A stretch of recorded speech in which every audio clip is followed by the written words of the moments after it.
साथियों नमस्कार। आपके अपनी पाठशाला दलजीत सिंह ई पाठशाला में आपका स्वागत है। साथियों, टीजीटी इंग्लिश की ज्वाइनिंग के इंतज़ार करने के लिए कल आरएच के साथियों के लिए खुशखबरी भरा दिन आया। सभी के पास देर शाम तक, जैसे कि हमारे चैनल के द्वारा बताया गया था, मैसेज आने शुरू हो गए थे। मैसेज में क्या लिखा था? Online portal for counselling of TGT English has been started. Last date to fill choices 19/11/2020 यानी 19 नवंबर। For more detail check the notice on the department. लेकिन नोटिस अभी तक नहीं आया था। नोटिस में कई बार तकनीकी फॉल्ट भी हो सकता है, कई बार ज़्यादा। आज आशा कर सकते हैं कि आज दोपहर तक आपका नोटिस आने की पूरी संभावना है। इसके साथ ही मैं कुछ साथियों को ये भी अवगत करवाना चाहूँगा कि जो नोटिस को आप भरेंगे, एक पुराना नोटिस में, ये नया नोटिस नहीं है, हरियाणा उसका है, ये उसी for filling the preference for temporary posting of the TGTs. तो जिनको स्टेशन मिले थे, ये आपकी काउंसलिंग की जो है साइट रहती है, वहाँ पर लिखी होगी, डेट भी आपके ऐसे लिखी होगी। ओटीपी आपके पास आएगा। आप जैसे ही अपना फ़ोन नंबर जो आप वहाँ दे के आए हैं, फ़ोन नंबर भरेंगे उस लिंक के अंदर, आपके पास ओटीपी आएगा। ओटीपी खुलने के बाद आपके 6 डिजिट ओटीपी आएगा मोबाइल नंबर पर। If the OTP is right then you shall be asked select yes I want to continue. आपसे पूछा जाए कि आप कंटिन्यू करना चाहते हैं।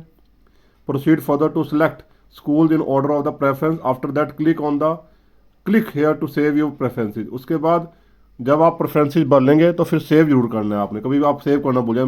Proceed further for declaration and final submission. उसके बाद आप प्रोसीड फर्दर करेंगे, डिक्लेरेशन से आगे जाएंगे, उसको टिक करेंगे और फिर फाइनल सबमिट कर देंगे। If you do not want to accept promotion then fill up the reason and then click on the save as for go. ये तो जरूरी नहीं है। Fill up your choice of school carefully. अब एक और बात बताना चाहूँगा, मैक्सिमम से मैक्सिमम स्कूल भरा जाए आपके द्वारा। कारण ये रहेगा भी बाद में आपको पछताना न पड़े। अगर आप कम स्कूल भरते हैं और आपकी एज कम है, वैसे तो एज सभी की ज़्यादा ही है लगभग, लेकिन एज अगर आप छोटे हैं और कम स्कूल भरते हैं, आप सोचते हैं 3-4 स्कूल है, 4-5 स्कूल है या 10 स्कूल भर देता हूँ, तो उससे आपको दिक्कत का सामना करना है। क्योंकि लेडीज़ को प्रेफरेंस मिलेगी, ऑटोमेटिकली 10 नंबर लेडीज़ को फालतू मिलते हैं इस पोर्टल के द्वारा। आगे जो बीमार हैं, जो अपंग हैं, उनको मिलते हैं, लेकिन अभी नहीं मिलेंगे। वो एमएस पोर्टल पर जब आपकी ट्रांसफर जो ये अभी आपको टेम्प्रेरी स्टेशन मिलेंगे, जब अगले साल आपकी पक्की ट्रांसफर होगी तो उसमें नंबर आपके जरूर अवश्य जुड़ेंगे। लेकिन अभी जो आप ये मानकर चलिए कि आपको जो है ज़्यादा से ज़्यादा स्टेशन भरने हैं। अगर आप ज़्यादा से ज़्यादा स्टेशन नहीं भरेंगे तो आपको एनीवेयर में जो है कंप्यूटर घेर देगा। एनीवेयर में आप मेवात में भी जा सकते हैं, कहीं भी दे सकते हैं।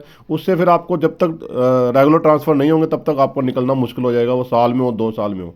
इसलिए ज़्यादा से ज़्यादा स्टेशन भरें। उसके बाद filling of your preferences, review them careful. उसके बाद रिव्यू करें उनको, रिव्यू करें। Avoid last year log in to your account. यानी भी आप 19 तारीख दी हुई है लास्ट आपको 11 बार रात के 11 बजे, तो आप रात को 10 बजे पढ़ना शुरू करें, सोच कर इधर उधर साथियों से पूछ कर नहीं। ज़्यादा से ज़्यादा मैक्सिमम स्टेशन आप एक कॉपी पर नोट कर लीजिए, अपने ज़िले के साल लगते ज़िलों के भी।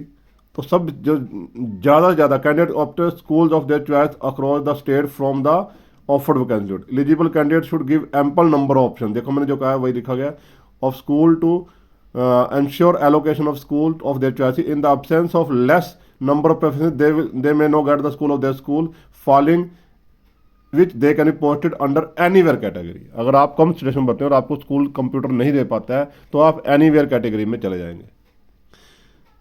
The posting allocated through this online counselling will be A purely temporary arrangement. मैं बता चुका हूँ वो टेम्प्रेरी अरेंजमेंट होगी और आपको जो है ट्रांसफर पॉलिसी में भाग लेना पड़ेगा। अगर आप कोई टेक्निकल डिफिकल्टी है तो 0172 50 49 801 इस पर आप जो है मैसेज कर सकते हैं। ये ऐसे ही नोटिस एक आपका आ जाएगा, उसके साथ ही आपको स्टेशन का भी लिस्ट आएगी। और जहाँ तक मेरा अंदाजा है नेम भी आने चाहिए, क्योंकि काफ़ी साथियों के नाम नहीं आए, उन्हें रीजन नहीं पता है। इसी भर्ती की दुविधा यही रही है कि काफ़ी लोगों को अपने बारे में पता ही नहीं होता कि क्या हो रहा है क्या नहीं हो रहा है। अब वो साथी बेचारे धक्के खाते फिरेंगे वहाँ पर डीएससी में। लेकिन उससे पहले मैं उन्हें कहूँगा कि आज आप वेट कर लीजिए एक बार नोटिस आने का। अगर नाम आते हैं तो उससे साफ ही कर लीजिए, अगर नाम नहीं आते हैं फिर आपकी दुविधा बढ़ जाएगी, फिर आपको डीएससी अवश्य जाना पड़ेगा। जिनके नाम नहीं आया या जिनके पास मैसेज नहीं आया, हो सकता है आपका एक आधा डिजिट गलत लिखा गया वहाँ पर जो आप नोट करवा रहे थे साइन सिग्नेचर के साथ फ़ोन नंबर, या आपका फ़ोन नंबर में बैलेंस कम हो, या कुछ रीजन अदर भी हो सकते हैं, या फिर कुछ और कारण भी हो सकते हैं, एलिजिबिलिटी के कारण भी हो सकते हैं कि आपका रोल नंबर जो है रोक लिया गया हो उनके कारण। वो दोपहर तक या शाम तक जब नोटिस आएगा उसके बाद तस्वीर क्लियर। अगर नाम आ जाता है तो वेल एंड गुड, फिर तो आपको क्लियर पता लग जाएगा कि आपका नाम है या नहीं। अगर नाम नहीं है तो फिर आप को डीएससी जाना पड़ेगा और अपना कारण जानना पड़ेगा, या अपने लिए दोबारा फिर स्टेशन खुलवाने की मांग करनी पड़ेगी कि क्या कारण है आपका। रही बात साथ ही मेवात के साथियों के लिए, तो अब वहाँ पर जब पता लग रही सूचना कि आपके जो स्टेशन है शायद ऑफलाइन काउंसलिंग के मदद से भराया जाएगा, क्योंकि ऑनलाइन भराया जाता तो इनके साथ ही हमारा शेड्यूल आ जाता, लेकिन ऑफलाइन काउंसलिंग भरवाई जाएगी। उसका नोटिस आज या कल में आने की संभावना है। साथियों वेट करिए, तब तक के लिए अगर आपको कोई क्वेरीज है कमेंट बॉक्स में लिखिए, उसका भी आंसर देने की कोशिश करिए। साथियों ज़्यादा खबरों के लिए, ज़्यादा अपग्रेड्स के लिए आप मेरे चैनल को सब्सक्राइब करिए और बेल आइकन का बटन दबाइए, और दूसरे साथियों को भी बोलिए कि आपको एजुकेशन फील्ड की लेटेस्ट जो जानकारी है वो आपको मिलती रहे। धन्यवाद साथियों, एक बार मेरी तरफ से हार्दिक शुभकामनाएं सभी टीजीटी इंग्लिश के टीचर्स के लिए। धन्यवाद साथियों, जय हिंद।